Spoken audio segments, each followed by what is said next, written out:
பேசும் மக்களின் உரிமை குரலான வீரகேசரியின் மதிய நேர செய்திகள்.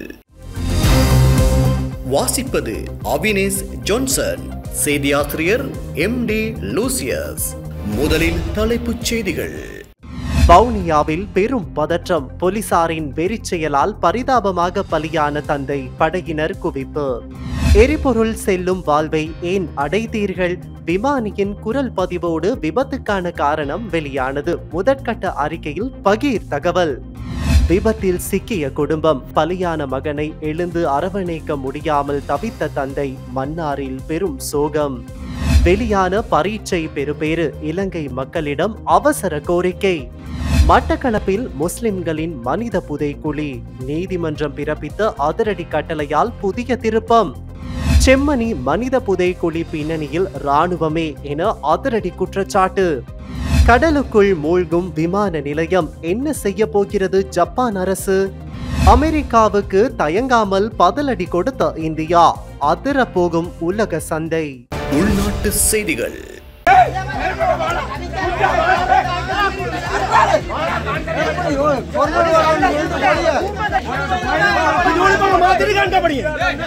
வவுனியா கூமாங்குளம் பகுதியில் நேற்று இரவு போக்குவரத்து போலீசாரின் வெறியாட்டத்தில் மோட்டார் சைக்கிளில் பயணித்த குடும்பஸ்தர் ஒருவர் பரிதாபகரமாக உயிரிழந்தார். இதனால் ஆத்திரமடைந்த பிரதேச மக்கள் போலீசாருடன் வாக்குவாதத்தில் ஈடுபட்டமையால் அங்கு அமைதியின்மை ஏற்பட்டது.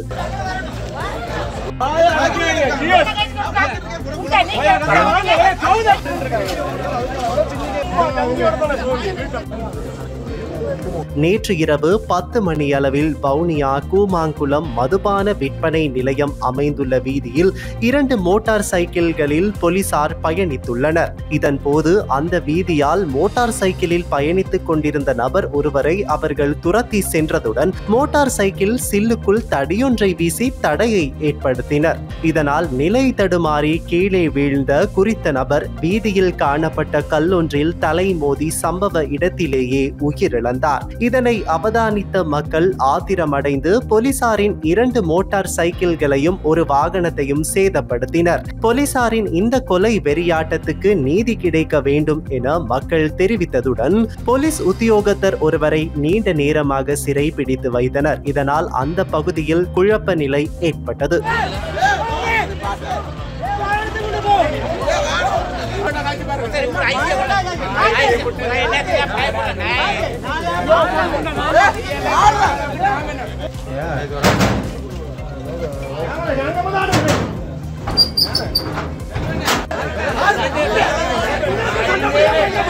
உயிரிழந்தவரின் சடலத்தை போலீசார் அங்கிருந்து அகற்றுவதற்கு மறுப்பு தெரிவித்த மக்கள் நீதிவான் இங்கு வர வேண்டும், அவர் வந்த பின்னரே சடலத்தை அகற்ற அனுமதிப்போம் என்று தெரிவித்தனர். இதனால் போலீசாருக்கும் மக்களுக்கும் இடையில் கடும் வாக்குவாதம் இடம்பெற்றது. மக்களின் எதிர்ப்பால் தடுமாறிய போலீசார் நிலைமையை கட்டுப்படுத்த முடியாமல் தடுமாறினர்.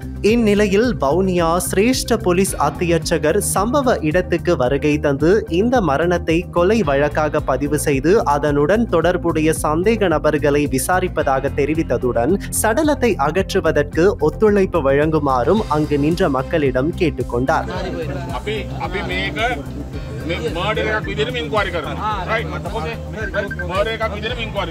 இதற்கு எதிர்ப்பு தெரிவித்த மக்கள் போலீசார் மீது எமக்கு நம்பிக்கை இல்லை, நீதிவான் இங்கு வர வேண்டும் என்று விடாப்பிடியாக நின்றனர். இதையடுத்து திடீர் மரண விசாரணை அதிகாரி சம்பவ இடத்துக்கு வந்து மரணம் தொடர்பான விசாரணைகளை முன்னெடுத்தார்.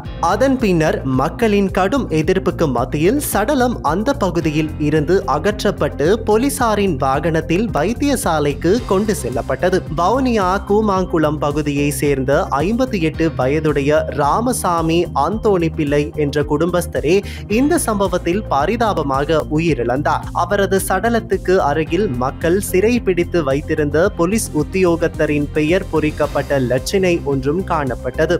இந்த சம்பவத்தால் அந்த பகுதியில் பெருமளவான போலீசார் குவிக்கப்பட்டதுடன் விசேட அதிரடி படையினர் கலக தடுப்பு போலீசாரும் களமிறக்கப்பட்டிருந்தனர்.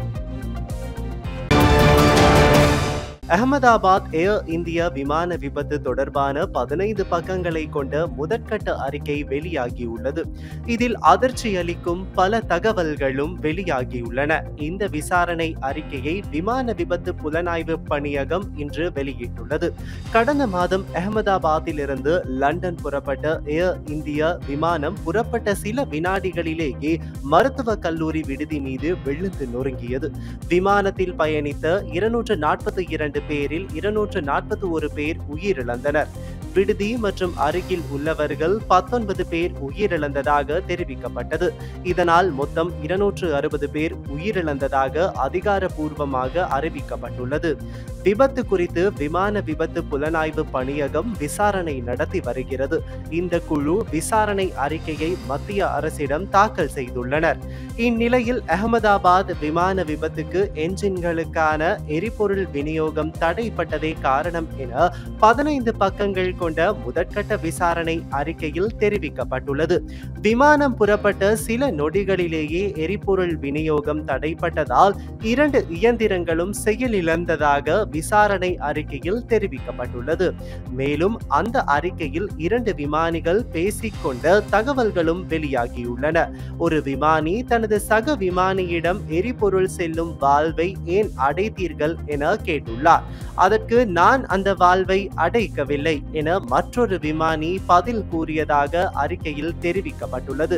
விமானத்தின் 2 இயந்திரங்களும் செயலிழந்த நிலையில் ரட் எனப்படும் ரம் ஏர் டர்பைன் என்ற அமைப்பு மூலம் விமானத்தை அவசரமாக இயக்க முயற்சி நடந்துள்ளது. அப்போது எரிபொருள் செல்லும் 2 வால்வுகளும் மீண்டும் செயல்பட தொடங்கி ஒரு இயந்திரம் மட்டுமே செயற்பட்டுள்ளது. இதனால் விமானம் மேல் செல்ல முடியாமல் கீழே விழுந்து நொறுங்கியுள்ளது. கட்டடங்கள் மீது விழுந்து தீப்பிடித்ததை விமானம் முழுவதுமாக சேதமடைய காரணம் என்றும் அறிக்கையில் தெரிவிக்கப்பட்டுள்ளது.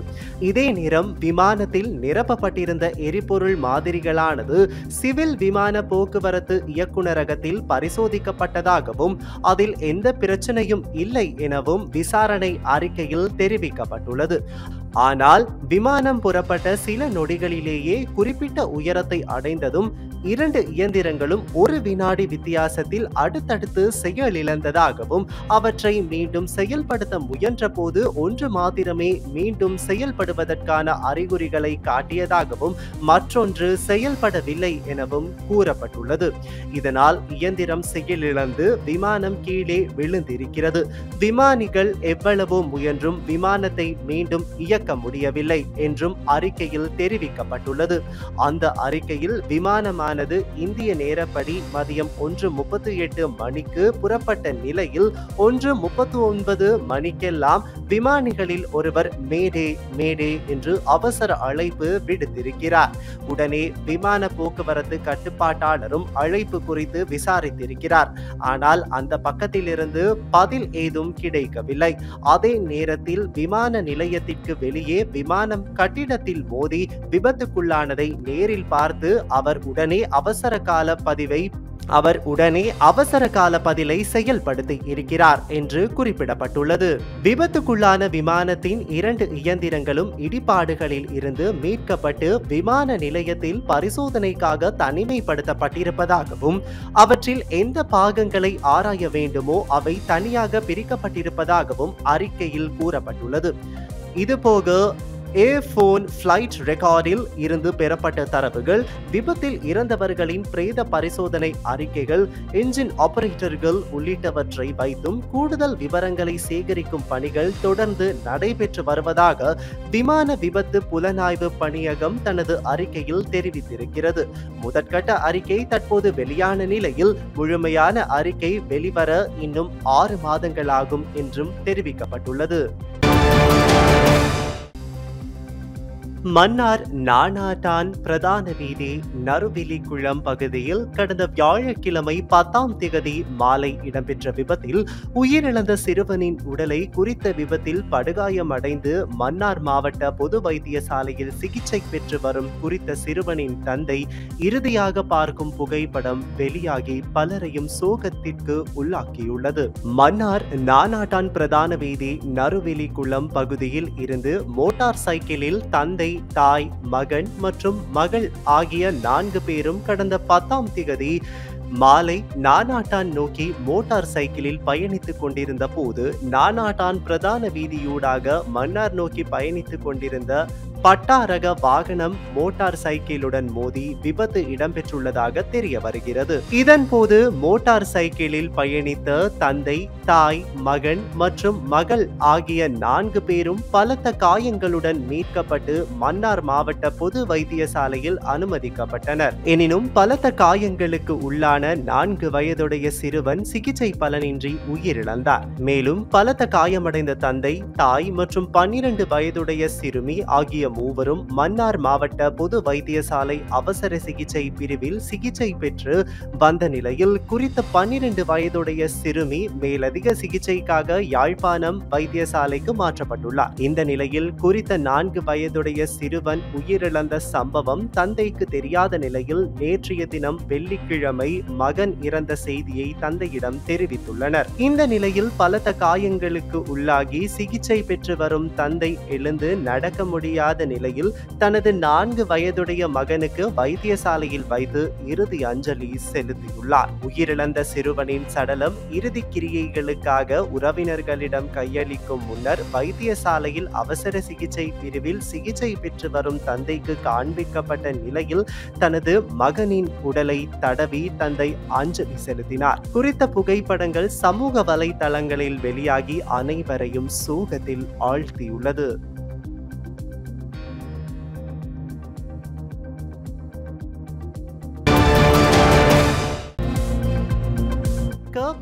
சாதாரண தர பரீட்சையில் எதிர்பார்த்த பெறுபேறுகளை பெறாத பிள்ளைகளும் அவர்களது பெற்றோரும் சில நாட்களுக்கு சமூக ஊடகங்களில் இருந்து விலகி இருப்பது நல்லது என மனநல மருத்துவர் தெரிவித்துள்ளார்.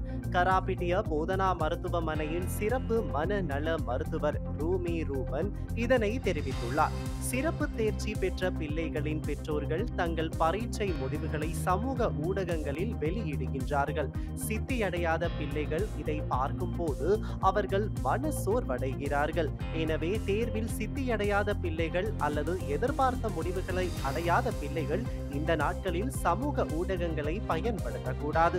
அத்தகைய பிள்ளைகளின் பெற்றோர்கள் சிறிது காலம் சமூக ஊடகங்களில் இருந்து விலகி இருப்பது மிகவும் நல்லது. தங்கள் பிள்ளைகளின் பரீட்சை முடிவுகளை மற்ற பிள்ளைகளின் முடிவுகளுடன் ஒப்பிட வேண்டாம் என பெற்றோரிடம் கேட்டுக்கொள்கிறேன். சாதாரண தர பரீட்சையில் சித்தி அடையாததற்காக தங்கள் பிள்ளைகளை திட்டி அவர்களின் மன நிலையை மோசமடைய செய்ய வேண்டாம் என அவர் பெற்றோரிடம் கோரிக்கை விடுத்துள்ளார். பிள்ளைகள் சிறந்த பெறுபேறுகளை பெற முடியாத போது ஏமாற்றம் அடைகிறார்கள். அவர்கள் தங்கள் வாழ்க்கையை முடித்துக் கொள்ள முயற்சிக்கலாம். அவ்வாறான போக்கினை பிள்ளைகளில் உணர்ந்தால் உடனடியாக மனநல மருத்துவரிடம் அழைத்து செல்லுங்கள் என சிறப்பு மனநல மருத்துவர் கோரிக்கை விடுத்துள்ளார்.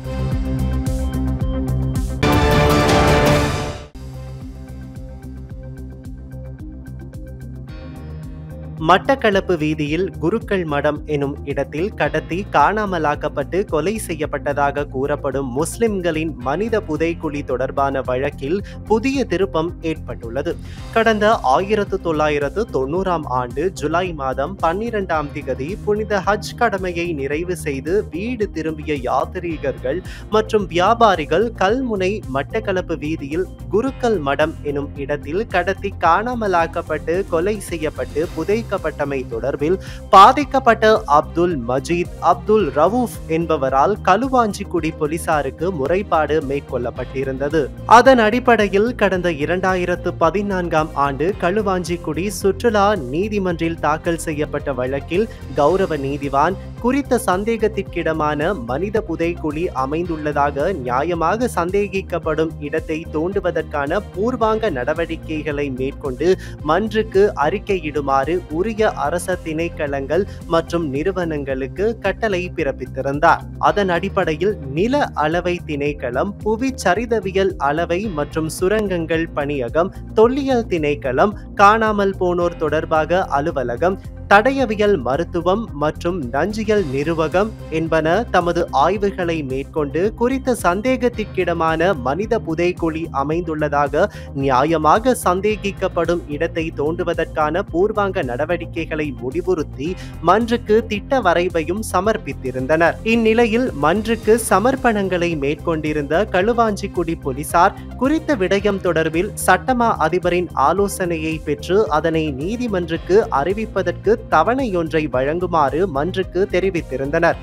அதன் பிரகாரம் கடந்த 2020 ஆண்டு அக்டோபர் மாதம் 4ஆம் திகதி சட்டமா அதிபரினால் களுவாஞ்சிக்குடி போலீசாருக்கு வழங்கப்பட்ட ஆலோசனைக்கு அமைவாக குறித்த வழக்கானது கிடப்பிலிடப்பட்டிருந்தது. இப்பின்னணியிலேயே இவ்வழக்கின் முறைப்பாட்டாளரின் அறிவுறுத்தலுக்கு அமைவாக நேற்று வெள்ளிக்கிழமை குரல்கள் இயக்கத்தின் சட்டத்தரணியால் களுவாஞ்சிக்குடி நீதிவான் நீதிமன்றில் தாக்கல் செய்யப்பட்ட நகர்த்தல் பத்திரம் மூலம் குறித்த வழக்கானது திறந்த மன்றில் அழைக்கப்பட்டது.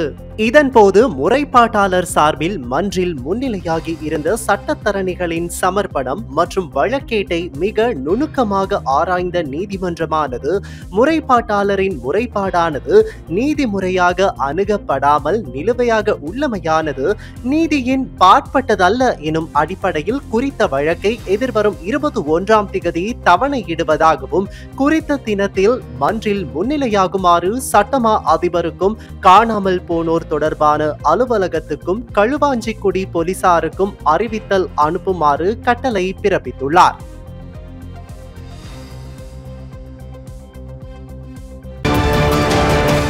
செம்மணி மனித புதைக்குழியில் நூற்றுக்கணக்கானோர் கொல்லப்பட்டு புதைக்கப்பட்டுள்ளமை இராணுவத்திற்கு தெரியாமல் இடம்பெற்றிருக்க வாய்ப்பில்லை என இலங்கை தமிழரசு கட்சியின் பதில் தலைவர் CVK சிவஞானம் தெரிவித்தார். யாழ்ப்பாணத்தில் நேற்றைய தினம் வெள்ளிக்கிழமை இடம்பெற்ற ஊடக சந்திப்பின் போதே இதனை தெரிவித்த அவர், மூலிகை சந்தியிலிருந்து செம்மணி வரையிலே அடர்த்தியாக இராணுவ பிரசன்னம் இருந்தது. இராணுவத்துக்கு தெரியாமல் எதுவும் நடந்திருக்க வாய்ப்பில்லை. அவர்களே தான் இவ்வளவு கொலைகளையும் 300, 400 அல்லது 500, 600 சொல்றார்கள். அந்த அளவுக்கு எண்ணிக்கையான நூற்றுக்கணக்கான சிவிலியன்ஸ்களை, பொதுமக்களை, குழந்தைகள் உட்பட கொண்டு குளித்திருக்கிறார்கள், தாற்றிருக்கிறார்கள் என்ற நிலை இங்கே வெளிவருகிறது. இப்பொழுது வரையில இந்த ஆய்விலே 65 உடலங்கள் கண்டெடுக்கப்படுகிறது. மேலும் நூற்றுக்கணக்கிலே அது கண்டெடுக்கப்படலாம் அந்த பிரதேசத்தில் என்று நாங்கள் நம்புகிறோம். சப்ரகமுவ மாகாணம் மற்றும் நுவரெலியா, கண்டி, காலி மற்றும் மாத்தறை மாவட்டங்களில் அவ்வப்போது மழை பெய்யக்கூடும் என வளிமண்டலவியல் திணைக்களம் எதிர்வு கூறியுள்ளது. மேல் மற்றும் வடமேல் மாகாணங்களில் பல முறை மழை பெய்யக்கூடும் எனவும் தெரிவிக்கப்பட்டுள்ளது. ஊவா மற்றும் கிழக்கு மாகாணங்களில் மாலை அல்லது இரவில் சில இடங்களில் மழை அல்லது இடியுடன் கூடிய மழை பெய்யக்கூடும் என திணைக்களம் குறிப்பிட்டுள்ளது. மத்திய மலைநாட்டின் மேற்கு சரிவுகளிலும் வடக்கு, வடமத்திய மற்றும் தென் மாகாணங்களில் மணிக்கு சுமார் 40 தொடக்கம் 50 கிலோமீட்டர் வேகத்தில் மிதமான காற்று வீசக்கூடும் என்றும் தெரிவிக்கப்பட்டுள்ளது. இடியுடன் கூடிய மழை பெய்யும் வேளைகளில் அப்பிரதேசங்களில் தற்காலிகமாக பலத்த காற்றும் வீசக்கூடும். மின்னல் தாக்கங்களினால் ஏற்படக்கூடிய பாதிப்புகளை குறைத்துக் கொள்ள பொதுமக்கள் தேவையான முன்னெச்சரிக்கை நடவடிக்கைகளை எடுத்துக் கொள்ளுமாறு வளிமண்டலவியல் திணைக்களம் அறிவுறுத்தியுள்ளது.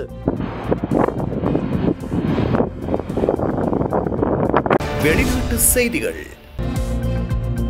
ஜப்பானின் ஒசாகா கடல் பகுதியில் அமைந்துள்ள பொறியியல் அதிசயம் என கருதப்பட்ட கன்சாய் சர்வதேச விமான நிலையம் தற்போது நீரில் மூழ்கத் தொடங்கியுள்ளதாக சர்வதேச ஊடகங்கள் செய்தி வெளியிட்டுள்ளன. தென்கிழக்கு ஆசிய நாடான ஜப்பானின் ஒசாகா நகரின் செயற்கை தீவில் கன்சாய் சர்வதேச விமான நிலையம் அமைக்கப்பட்டுள்ளது. இந்த விமான நிலையத்தின் ஓடுபாதை கடல் பரப்பின் மேல் மிதப்பது போன்று வடிவமைக்கப்பட்டுள்ளது. கடலின் மேற்பரப்பில் மிதப்பதற்காக களிமண் பயன்படுத்தி இதன் அஸ்திவாரத்தை அமைத்தனர்.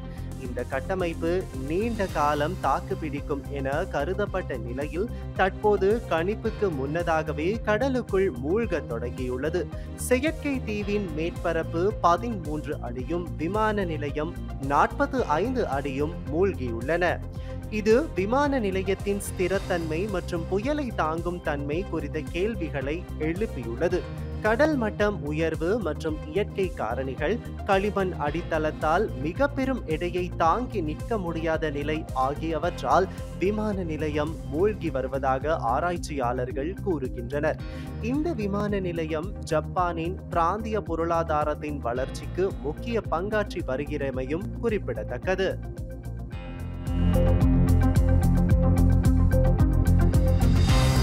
வெளிநாட்டு செய்திகள். அமெரிக்கா இரும்பு மற்றும் அலுமினியம் மீதான இறக்குமதி வரியை 25% 50% உயர்த்தியதற்கு பதிலடியாக இந்தியா அமெரிக்காவில் இருந்து இறக்குமதி செய்யப்படும் சில பொருட்களுக்கு கூடுதல் வரி விதிக்க முடிவு செய்துள்ளது. இந்த முடிவு இரண்டு நாடுகளுக்கும் இடையே நடைபெற்று வரும் மினி வர்த்தக ஒப்பந்த பேச்சுவார்த்தைகளின் பின்னணியில் எடுக்கப்பட்டுள்ளது. இந்த ஒப்பந்தம் விரைவில் அறிவிக்கப்படலாம் என எதிர்பார்க்கப்படுகின்ற நிலையில் முழுமையான வர்த்தக ஒப்பந்தம் செப்டம்பர் அல்லது அக்டோபர் மாதங்களில் கையெழுத்தாகலாம் என தகவல்கள் தெரிவிக்கின்றன. இந்நிலையில் இந்தியாவின் பதிலடி நடவடிக்கையால் இந்திய மதிப்பில் சுமார் 65,000 கோடி ரூபாய் மதிப்பிலான அமெரிக்க பொருட்கள் பாதிக்கப்படும் என மதிப்பிடப்பட்டுள்ளது. இதேவேளை இந்தியா உலக வர்த்தக அமைப்பிடம் குறித்த தீர்மானத்தை அறிவித்துள்ளதாகவும் தெரிவிக்கப்பட்டுள்ளது. இவ்வாறானதொரு பின்னணியில் இந்தியாவின் இந்த முடிவானது உலக வர்த்தகத்தில் மாற்றத்தை உருவாக்கும் என சர்வதேச நிபுணர்கள் எச்சரித்துள்ளனர்.